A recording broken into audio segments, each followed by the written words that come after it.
Dog bounty hunter is here to go on the record. Dog is tracking down several fugitives right now. One of them is a convicted rapist of a 13-year-old boy who fled Hawaii before the prison doors could slam shut on him. The rapist was set to begin a 10-year prison sentence on December 1, but instead he took off. Dwayne Dog Chapman from A&E's Dog the Bounty Hunter is here. Nice to see you, Dog. Nice to see you, Greta. Aloha, how are you? I'm very well. Dog, before we get to this, the guy only got 10 years for rape of a 13-year-old boy? Yes, he plea bargained out on a 10-year sentence, and I believe the reason was because they didn't want to have the victim go through the court hearings, so he pled to sexual assault on a child and received a 10-year sentence. Was supposed to show up to begin the sentence and took off. All right, what's his name, where is he, and what are you doing about it? Okay, Greta, his name is Frank LeFrandt. He's also used before he's used the alias Cornelis. He flew at the end of last month from Hawaii to California, from California to Tucson, where he rented this Jeep, a Jeep Commander. Here's the plate number, ACE 7097. He then used his credit card in Santa Ana, Mexico. He told the Border Patrol that he was going on vacation as he crossed the border from California, said he was going on vacation to Santa Ana and traveling through Mexico. He is a 6'1" male. He's 215 pounds. Now, just before he left, his wife noticed that he grew a beard and dyed it. So he could have a beard. He has been a Mormon for 25 years, and when he was on his journey as a Mormon, he did that in Santa Ana and in El Salvador. So that's the connections he had down there. The new bail for him right now in Hawaii is $5 million. So this guy is going away for a long time. And as you know, Greta, we cannot go down in Mexico and apprehend them as an American citizen. So I'm working very close with the United States Marshals out of Hawaii, and they've asked me to give their number, 541-3000. Again, 541-3000 with the area code 808. If anybody's got any kind of clue, then we can grab this guy right away. Is Mexico helping?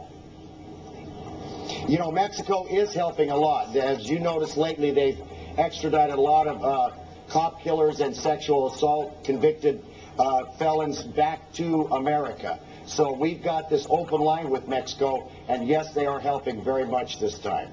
Does he have access to any money? You know, he doesn't have a lot of money, but he had a credit card, closed it, then he opened another credit card, hit an ATM machine in Santa Ana. That's how we tracked him. So I don't think so, but he's a teacher, and he teaches kids a lot of languages. He speaks 5 fluent languages, one of them being Spanish. So I would think he'd be back in that kind of church atmosphere, and of course where children are, and down in Mexico right now. Now you're also working on a lot of other cases, but one is the Felix Batista. What is that case? Well, Felix Batista was kidnapped from Mexico last Wednesday, and we've been asked by the company he worked not to say too much about it, so I'm going to respect that. But yes, he's a kidnapped victim out of Mexico, an American. I understand that A&E has signed season 6 of your show. Oh, thank you, Greta. Yes, ma'am, we just got done filming season 5, and thank God we're headed for season 6. And we probably will premiere season 6 with Mr. LeFrandt, his capture. And I hope you're not being optimistic. Well, I'm always optimistic, but you and I both know he's going to go down. And in terms of season 6, any other good investigations you can tip us off to so that we sort of have the the tease?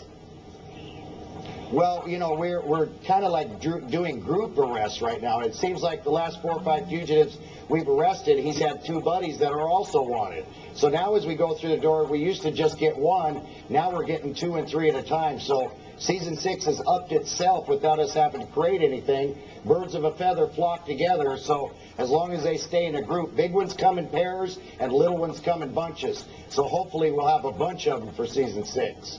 Do you love your work, Doug? Oh, Greta, I love this work, especially when you capture the guy. You know, I wear shades a lot because I cry. And every time I capture him, I get goosebumps all over, and I start, you know, teary-eyed. I love what I do. I love to capture the guy. I love to tell the victim, don't worry anymore, they're in jail. And, you know, this is my way to heaven. This is my way to contribute to America what I know how to do best, and that's chase down the predator. You know, people oftentimes forget the victim. You know, the person sitting at home, whether it's a child rape case or a family of a murder victim. It's important to talk to the families, isn't it?